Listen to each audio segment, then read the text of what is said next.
السلام علیکم ناظرین، 21 جون کو سورج گرہن لگنے والا ہے، جو کہ صبح 9:16 سے لے کر شام 3:04 تک رہنے والا ہے۔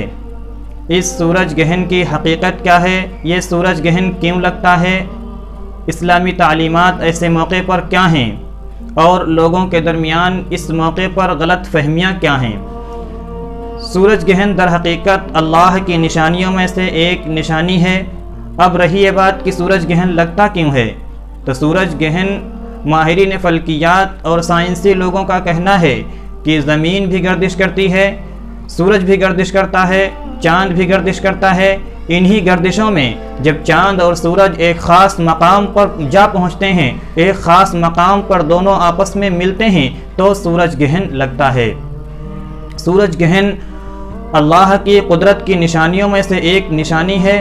سورج گرہن ہمیں یہ بتاتا ہے کہ جو اللہ اس سورج کو پیدا کرنے والا ہے، جو اللہ اس سورج کے اندر روشنی دینے والا ہے، جو اللہ اس سورج کا خالق ہے، وہی اللہ اس سورج کی روشنی دوبارہ لینے پر بھی قادر ہے۔ حضور اکرم صلی اللہ علیہ وسلم کے دور میں جب حضرت ابراہیم کا انتقال ہوا تو لوگوں میں یہ بات پھیل گئی، جاہلوں میں یہ بات عام ہو گئی کہ سورج گرہن کسی بڑے آدمی کے مرنے پر لگتا ہے یا کسی بڑے آدمی کی پیدائش پر لگتا ہے۔ حضور اکرم صلی اللہ علیہ وسلم نے فرمایا کہ سورج گرہن نہ کسی کے مرنے پہ لگتا ہے، نہ کسی کے پیدا ہونے پر لگتا ہے۔ اس کا تعلق نہ کسی کی پیدائش سے ہے، نہ کسی کے انتقال سے ہے، بلکہ یہ اللہ کی قدرت کی نشانیوں میں سے ایک نشانی ہے۔ جی ہاں ناظرین، سورج گرہن در حقیقت قیامت کے دن کی یاد دلاتا ہے، اور سورج گرہن اللہ کے سامنے سجدہ ہونے کا سبق بھی دیتا ہے۔ لیکن اس دن کی غلط فہمیاں کیا ہیں؟ انسانوں کے دماغ میں غلط باطل عقیدے کیا بیٹھے ہوئے ہیں؟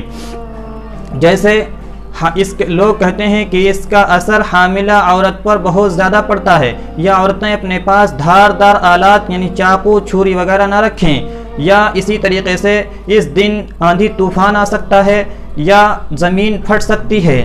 اس طرح کے باطل خیالات بہت لوگوں کے درمیان عام ہو چکے ہیں، حالانکہ مذہب اسلام نے بالکل اس سے پاک کر دیا ہے۔ حضور اکرم صلی اللہ علیہ وسلم کے ارشاد نے ان تمام باطل عقیدوں سے بالکل پاک اور صاف کر دیا ہے۔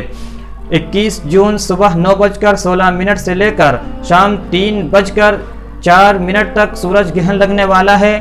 اس میں ہمیں اللہ کے سامنے توبہ کرنی ہے، اللہ کے سامنے نماز پڑھنی ہے، اللہ کے سامنے اپنے گناہوں سے توبہ اور استغفار کرنی ہے، اور لوگوں کو سمجھانا ہے کہ یہ اللہ کی قدرت کی نشانیوں میں سے ایک نشانی ہے۔ اس کا تعلق نہ کسی کی پیدائش سے ہے، نہ کسی کی مرنے سے ہے، اور نہ اس سے کسی کو کوئی فائدہ پہنچتا ہے، نہ اس سے کسی کو کوئی نقصان پہنچتا ہے، یعنی یہ نہ کسی نفع کا مالک ہے، نہ کسی نقصان کا مالک ہے۔